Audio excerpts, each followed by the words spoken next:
Националисты– это иммунитет своего народа. Когда у нации все хорошо, она развивается как независимый субъект, процветает, растет в численности, то националисты являются ненужным элементом, у которых нет особой поддержки населения. Но все меняется, когда народ находится в беде, когда он захвачен и порабощен. Когда народ лишают языка, веры, культуры, истории и национальной идентичности, на первый план выходят бескомпромиссные националисты.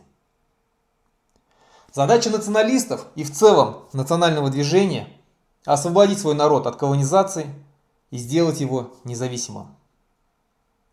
Практически у всех народов, которые в прошлом были захвачены и порабощены, национальными героями являются личности, которые боролись за свободу своего народа.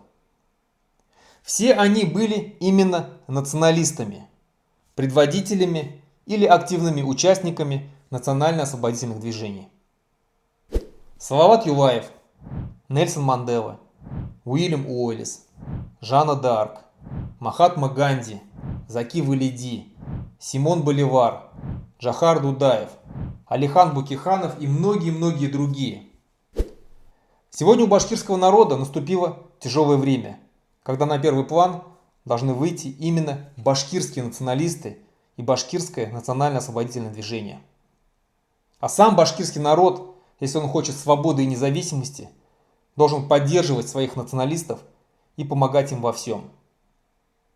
Или башкиры выберут остаться под властью оккупантов и станут удобрением для произрастания и развития русского народа, или они напрягут все свои силы и вступят в борьбу за свою свободу и независимость.